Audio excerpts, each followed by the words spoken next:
You might be called disgusting for using toilet paper. And no, I'm not joking. Deciding to wipe your behind is gross. And before you come at me, wait. There's a story. Now, this may be common knowledge, but forgive me, I was today's years old when I discovered that there are some people who deeply consider using toilet paper to be extremely gross and revolting. According to Google, many cultures in the eastern side of the world prefer to use beignets as a superior cleaning method. Dry paper towel is considered dirty. This, of course, led me to do some research to confirm whether or not ordinary civilians like you and me actually agree. And lo and behold, a now deleted Reddit post shouted its way out. This person had a lot to share about us toilet wiping people. Being brought up in India, I've always used a jet spray to clean after poo. It was a huge cultural shock when I found out Westerners don't use water for cleaning and instead just wipe using paper. Take a plate, put some chocolate sauce on it. Now try cleaning it with a paper. Would you eat on that same plate? Now try cleaning it with water. Which method is much cleaner and hygienic? My uncle had a terrible time in Switzerland when he wasn't able to find a jet spray. He said, I didn't get satisfaction and was uncomfortable for hours until he took some water in glass and did his business. If you got poo on any other part of your body, would you be satisfied with a paper towel? Hell no! You'd scrub with soap and water and possibly even hand sanitizer as well.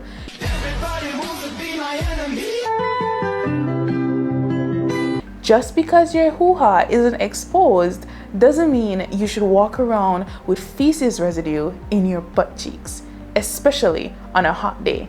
And this is where I stop reading. Now, I'm not gonna lie, after reading his passionate perspective on hygienic practices, I started to wonder about the history of toilet paper and how they were even made in the first place.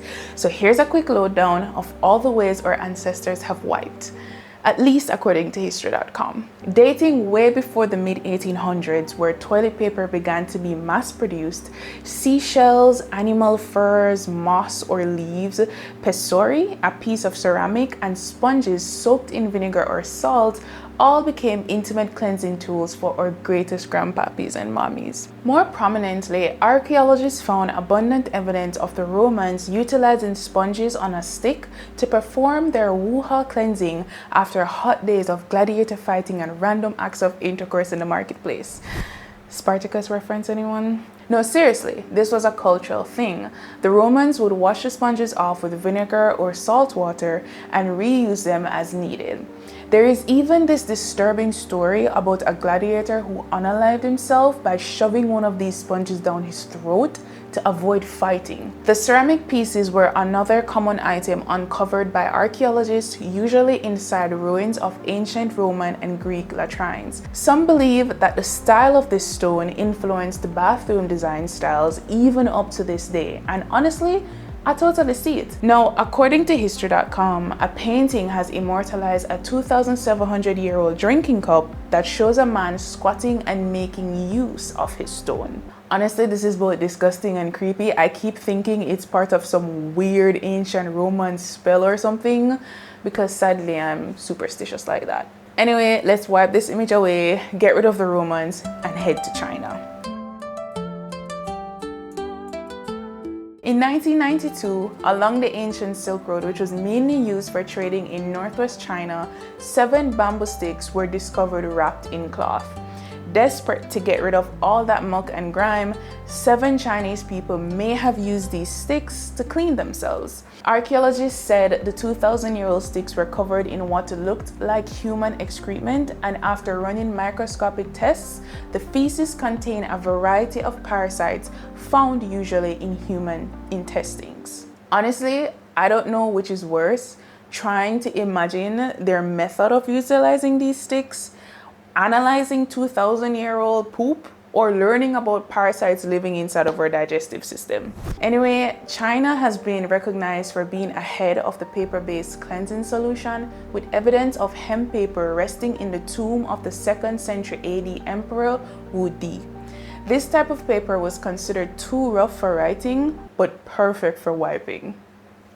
By the early 14th century, the Chinese were manufacturing toilet paper at the rate of 10 million packages of 1,000 to 10,000 sheets annually. In 1393, thousands of perfumed paper sheets were also produced for the Hongwu Emperor's imperial family. According to history, it took until 1857 for the Western world to get its first mass-produced toilet paper. That's the year inventor Joseph Gayety introduced J.C. Gayety's medicated paper for the water closet in an attempt to ease American behinds from the ravages of newspaper, corn cobs, and other improvised toilet items. By 1930, toilet paper was finally manufactured splinter-free. And no, I don't even want to think too much about what that meant. Before this, people utilized the magazines and the farmers' almanacs to do their business. Now, during all this time of stone, corn cobs, splinter-induced wiping innovations back over in France in the 18th century, they were utilizing their little horse by their bedsides for intimate washing. And no, I'm not kidding. The word biget, according to the bigetking.com, translates to the little horse in French. Apparently, the name was inspired by the straddle seating position, mimicking riding a horse at the time. In those days, though, bigets were seen as a luxury item, mostly used by French nobility. Over time, bigets continued to be innovated, but oddly enough, their usage were mainly confined to Europe and the eastern side of the world. Now, the important question we must ask ourselves, all of us, is that a bad thing? I'd love to hear your thoughts on this. Was our friend on Reddit right for crashing out? Do we need to ditch the wiping for washing? Comment and let me know. Just make sure I was calling that word right, because people on the internet unforgiving. B-Day. B-Day. B-Day. I think I said bigets. Guys, I think I said bigets. Ow. But I meant B-Day. B-Day. B-Day. B-Day. B-Day. Moving on.